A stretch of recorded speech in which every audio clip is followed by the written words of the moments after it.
শুভবুদ্ধির উদয় হোক, আমাদের লিগেল টিম এটা নিয়ে কাজ করতেছে। যে বা যারা এটা প্রথম করছেন এরা খুবই অদায়িত্ব জ্ঞানহীন, একটা ডিফেমেশন কেসে পড়ে যায়, ক্যারেক্টার অ্যাসাসিনেশন। একজনের চেহারার সঙ্গে আরেকজনের চেহারার মিল থাকতেই পারে না, তারা দুঃখ প্রকাশ করেনি এখনো। প্রিয় দর্শক, বাংলা পেজ থেকে আপনাদেরকে স্বাগতম। আপনারা জানেন যে চৌধুরী মঈনুদ্দিনকে নিয়ে একটি সংবাদ প্রকাশিত হয়েছিল। সেই সংবাদে যার ছবি ব্যবহার করা হয়েছিল তিনি হচ্ছেন ব্রিটেনের সুপরিচিত একজন ব্যারিস্টার এবং বিভিন্ন সংগঠনের সাথে জড়িত। এই সংবাদ প্রকাশিত হওয়ার পর থেকে ব্রিটেনে তুলপাড় চলছে। এই বিষয়ে আইনি ব্যবস্থা নিতে বিভিন্ন ফার্মের সাথে কথা বলছেন এবং তাদের পরামর্শ নিচ্ছেন। চৌধুরী মঈনুদ্দিন দীর্ঘদিন ধরে লন্ডনে বসবাস করে আসছেন। তিনি স্বাধীনতা পরবর্তীতে লন্ডনে আসেন এবং গত আওয়ামী লীগ সরকারের আমলে তিনি যুদ্ধ অপরাধে অভিযোগে অভিযুক্ত হন। চৌধুরী মঈনুদ্দিনকে যুক্তরাজ্যের স্বরাষ্ট্র মন্ত্রণালয় থেকে যুদ্ধ অপরাধী বলায় তিনি আদালতে মামলা দায়ের করেন এবং সেই মামলায় তিনি জয়লাভ করেন। যুক্তরাজ্যের স্বরাষ্ট্র মন্ত্রণালয় আদালতে ক্ষমা প্রার্থনা করে এবং তার ক্ষতিপূরণ প্রদান করে। তবে ব্যারিস্টার আতাউর রহমান ছবি ব্যবহার করে যুদ্ধাপরাধী মঈনুদ্দিন পরিচয় দিয়ে যে সংবাদটি প্রকাশিত হয়েছিল, আমরা কথা বলবো ব্যারিস্টার আতাউর রহমানের সাথে। তিনি কেন এই সংবাদে তার ছবি ব্যবহার করা হলো এবং তিনি কি ব্যবস্থা নিচ্ছেন। বিশেষ করে এই ধরনের কোনো নিউজে আমার মনে হয় সবার উচিত যে যাচাই বাছাই করা, যে এইটা একটা ডিফেমেশন কেসে পড়ে যায়, ক্যারেক্টার অ্যাসাসিনেশন। কারণ একজন ইয়ের সঙ্গে আমাকে নিয়ে তুলনা করা এবং ব্যক্তি হিসাবে একজনের চেহারার সঙ্গে আরেকজনের চেহারার মিল থাকতেই পারে। যে বা যারা দিয়েছেন তারা কিন্তু সঙ্গে সঙ্গে এটা আবার তাদের ওয়াল থেকে তুলে ফেলছেন, ডিলিট করে ফেলছেন। কিন্তু ইতিমধ্যে যেহেতু এটা পলিটিক্যাল সেন্সিটিভ, ওইটা কিন্তু লক্ষ লক্ষ শেয়ার হয়ে গেছে। আমি একজন স্বতন্ত্র ব্যক্তি এবং আমি গ্রেটার সিলেট কাউন্সিলের তিনবারের চেয়ারম্যান, তারপরে আমি রিফর্ম বাংলাদেশেরও চেয়ারম্যান। তো আমি বিভিন্ন ইয়েতে জড়িত আছি।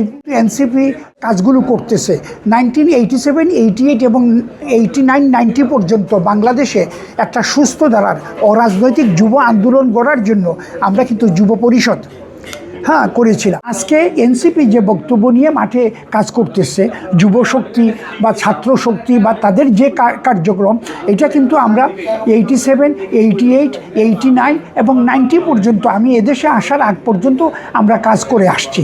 এবং আমাদের পিছনে ছিলেন বাংলাদেশের ওই রাজনৈতিক রহস্য পুরুষ সিরাজুল আলম খান, আমাদের আহ্বায়ক ছিলেন আব্দুল মালেক রতন, আমি একজন যুগ্ম আহ্বায়ক ছিলাম।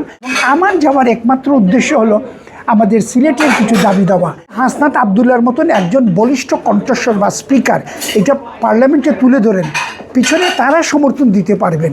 কারণ এইখানে সবার তো সাংগঠনিক দক্ষতা বা বক্তব্যের যে দক্ষতা বা বাগ্মিতা যাকে বলে, সেটা তো সবার থাকে না রে ভাই। এই জন্য আমি গেছি। এই যে বারবার আমাকে প্রশ্ন করা, আপনি কেন যাবেন? আমরা সিলেটিরা বৈষম্যের শিকার। আজকে আন্তর্জাতিক বিমানবন্দর নাম সর্বস্ব করে শুধু বিমান নামে অন্য কাউকে নামতে দেওয়া হয় না। যারা বিমানকে নিয়ে সিলেটিদেরকে জিম্মি করে ব্যবসা করতেছেন, এখানে আমাদের সিলেটের লোকজন জড়িত আছে, আমাদের কাছে তথ্য প্রমাণ আছে। ইমিডিয়েট আদার এয়ারলাইন্সগুলো যাতে আমাদের সিলেটে এয়ারপোর্টে ওপেন করে দেওয়া হয়। টেকনিক্যাল যে সমস্ত ত্রুটিগুলো আছে এগুলো হয়তো হাসনাত আবদুল্লাহ, সে কিন্তু আমার বক্তব্যের জবাবে উত্তরে বলছে যে হি ডাজন্ট নো এনিথিং। তো সেই টেকনিক্যাল সাইটগুলো দেখে সে যথাযথ কর্তৃপক্ষের সঙ্গে যোগাযোগ করবে। তখন আমাদের এমপিরা যদি ওনার সঙ্গে যোগাযোগ করে বা তার সঙ্গে তার পিছনে ব্যাকআপ করে, তাহলে এটা আমি মনে করি যে আরও বেশি ফ্রুটফুল হবে। ওই অর্থে আমি গেছি। তারা দুঃখ প্রকাশ করেনি এখনও, কিন্তু আইনানুগ আমি বলি, ব্রিটিশ সিস্টেমে আমাদের বাংলাদেশের হলে আপনি সঙ্গে সঙ্গে একটা মানহানির মামলা যে কোথাও করতে পারেন, কিন্তু ব্রিটিশ লিগ্যাল সিস্টেমে মানহানির মামলা করতে গেলে lots of procedure, not only lots of procedure, আপনাকে কিন্তু ওই মানহানির মামলা ডিফেমেশন কেসটা রুজু করতে হয় মিনিমাম জুরিসডিকশন হাইকোর্ট, জুরির মাধ্যমে এটা বিচার হয়। এবং এটাতে যাবার আগে আপনাকে প্রিঅ্যাকশন প্রটোকল এবং জাস্টিফিকেশন, তাকে আদার পার্টিকে আপনাকে নোটিফাই করতে হবে, অনেকগুলো প্রক্রিয়া আছে।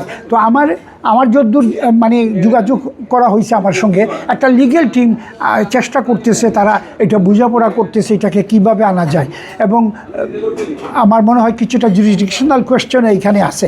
আদারওয়াইজ এটা কি ইংলিশ জুরিসডিকশন না এটা ইন্টারন্যাশনাল কোনো ইয়েতে জুরিসডিকশনে যায়, বাট ব্রিটিশ অনেকগুলো জিনিস আছে ইন্টারন্যাশনাল জুরিসডিকশনেও, যেমন মেরিন লর কিছু কিছু আছে ইন্টারন্যাশনাল জুরিসডিকশনেও কাজ করে। তো এটা লাইবেলের প্রশ্নে এটা আমেরিকা থেকেও যদি থাকে এবং আমেরিকা থেকে এটা যদি কোনো করা হয়, তাহলে সেইখানেও এটা করবে কি না, এটার একটা স্ট্রং যারা প্র্যাকটিসিং কাউন্সিল আছেন সিটির, এনাদের কাছ থেকে হয়তো কিছুটা অপিনিয়ন নেওয়া হতে পারে আর কি।